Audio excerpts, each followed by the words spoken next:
ईषदिव वदामि। हिंदीं भाषां न जानामि, अतः संस्कृतमाध्यमेन एव वदामि। वेदेषु भक्तिः इति वाक्यं, तत्र वेदः भक्तिः इति पदार्थद्वयं। वेदो नाम कः? ऋग्वेदः, यजुर्वेदः, सामवेदः, अथर्वणवेदः तावन्मात्रं न, व्युत्पत्त्या ईषदिव विज्ञापयितुम् इच्छामि। अत्र सर्वे तु पण्डिताः, तेषां पुरतः केवलं निवेदयामि। तत्र विदज्ञाने इति धातोः हलश्च इति सूत्रेण घञ् इति प्रत्ययः भवति। सः प्रत्ययः अधिकरणे करणे अर्थद्वयेपि वर्तते। करणाधिकरणयोश्च इति सूत्रेण तथा भवति।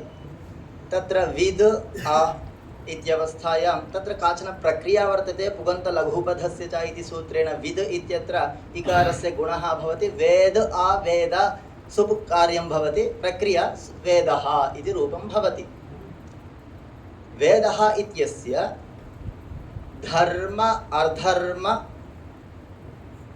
धर्माधर्मयोः करणं, धर्माधर्मज्ञानकरणम् इत्यर्थः एकः।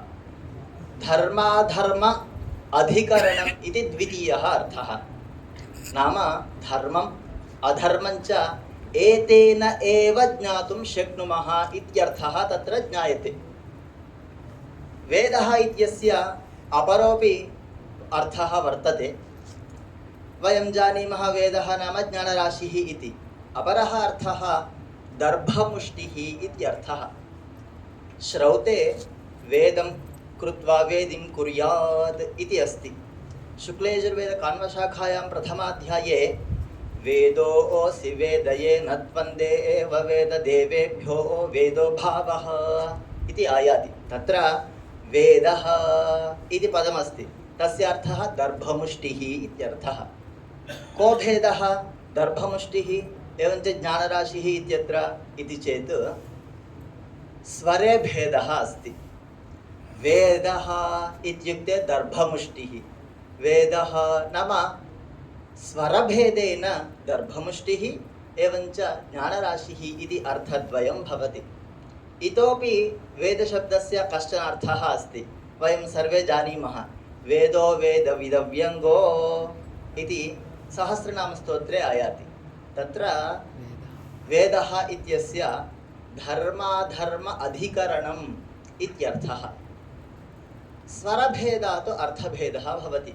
कश्चन मम मित्रं माम् अपृच्छत्, स्वरेण अर्थः भिद्यते वा इति। दूरवाणीं देहि भो इत्युक्तवान्। तत्र पास्वर्ड् उद्घाट्य ददातु। मम दूरवाणीं दत्तवान्। तत्र पास्वर्ड् वदतु इति सः मां पृष्टवान्। अहं न वदामि, त्वम् उद्घाटय इत्युक्तवान्। नोदनं कृतवान्, उद्घाटनं न जातं। केवलं संख्या भेदेन उद्घाटनं न जातं। नाम नंबर लाक् यदस्ति तत्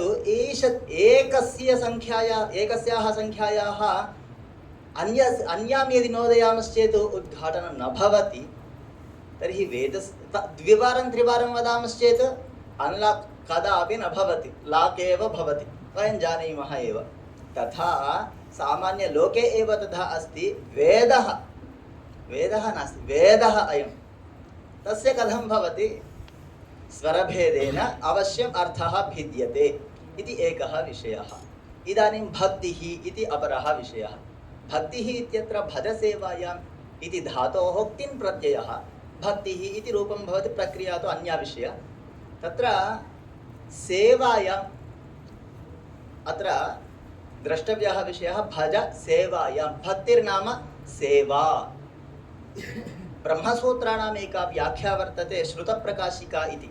तत्र श्रुतप्रकाशिकाचार्याः वदन्ति, भज इत्येष धातुर्वै सेवायां परिकीर्तितः, तस्मात् सेवा बुधैः कार्या भक्तिशब्देन भूयसी इति वदन्ति। भक्तिः इत्यस्य अर्थः सेवा। तर्हि वयं सर्वे कुर्मः प्रतिदिनं प्रातः प्रभृति रात्रिपर्यन्तं सेवा एव खलु, भक्तिरेव खलु इति चेत् प्रीतिपूर्वक सेवा। आन्ध्रभाषायां मम मातृभाषायां वदन्ति ఇక్కడ ఉన్న పుల్ల అక్కడ పెట్టినా సరే అది పనే సేవనే తథా నామ ఈషద్వా భవతు సేవా ఏవ కింటు ప్రీతిः అపేక్షతే. శ్రీకృష్ణ పరమాత్మాపి గీతాయాం నామ వేదోపబ్రహ్మణే తదేవ అవదత్ ప్రీతిపూర్వక భక్తిः అపేక్షతే इति. नाम भक्तिर्नाम प्रीतिपूर्वका पूर्विका भक्तिः इति. इदानीं मुख्यविषयः वेदेषु भक्तिः इति. अत्र वेदेषु इति सप्तमी वर्तते. सप्तम्याः अर्थत्रयं वर्तते. औपश्लेषिकः, वैषयिकः, अभिव्यापकः इति. नाम उदाहरणं वदामि. अभिव्यापकं नाम तिलेषु तैलं. तिलेषु कुत्र वर्तते तैलं? सर्वत्र वर्तते. तथा वेदेषु भक्तिः कुत्र वर्तते? सर्वत्र वर्तते, कुत्र नास्ति. एकं वदामि. केन रूपेण वर्तते तर्हि? सर्वत्र प्रक्रिया यागरूपेण एव खलु. पूर्वमेव उक्तं यागः नाम काचन क्रिया सेवा. तत्र प्रीतिः स्थापयति चेत् सा एव भक्तिः. वेदेषु भक्तिः अभिव्यापकरूपेण द्विधा वर्तते. साक्षात् परम्परया. साक्षात् एकं वाक्यं वदामि. तत्र शुक्लयजुर्वेदे काण्वशाखायाम् अध्यायद्वयं वर्तते. 34 अध्यायः 35 अध्यायः. 34 अध्यायः तत्र आदौ मया उक्तमन्त्रः विश्वानि देवसवितः इति. सः मन्त्रः तस्मिन्नेव भवति. आन्ध्रभाषायां सुन्नालपर्णम् इति वदन्ति. तत्र तर्हि तत्र कथमस्ति? सर्वेषां प्राणिनां प्रायः सर्वेषां प्राणिनां तत्र उल्लेखः वर्तते, उद्देशः वर्तते. नाम्ना पदार्थसङ्कीर्तनं वर्तते. तत्र भाष्यकाराः सायणाचार्याः वा उभटाचार्याः वा अथवा महीधरभाष्ये वा सर्वत्रापि परमात्मनः शरीरं यद्वर्तते तस्य स्तुतिः इति सर्वेपि भाष्यकाराः उक्तवन्तः. इदानीं तत्र परमात्मनः शरीररूपस्य स्तुतिः शरीरस्तुत्या अवयवस्तुत्या अवयविनः एव स्तुतिर्भवति इति स्वयं भाष्यकाराः अवदन्. तदुत्तर अध्यायं सर्वे वयं जानीमः. सर्वेषु प्रायः सर्वेषु वेदेषु सर्वासु शाखासु वर्तते पुरुषसूक्तमिति. तत्र पुनः वदन्ति पूर्वं तत्र अवयवद्वारा अवयविनः स्तवनं जातं स्तुतिः. अत्र इदानीं साक्षात् अवयविनः एव तत्र स्तवनं प्रचलति. तदर्थमेव अन्ते श्रीश्च ते लक्ष्मीश्च पत्न्या अहोरात्रे पार्श्वे इति आयाति. नाम तत्र साक्षात् परमात्मनः नाम वदति.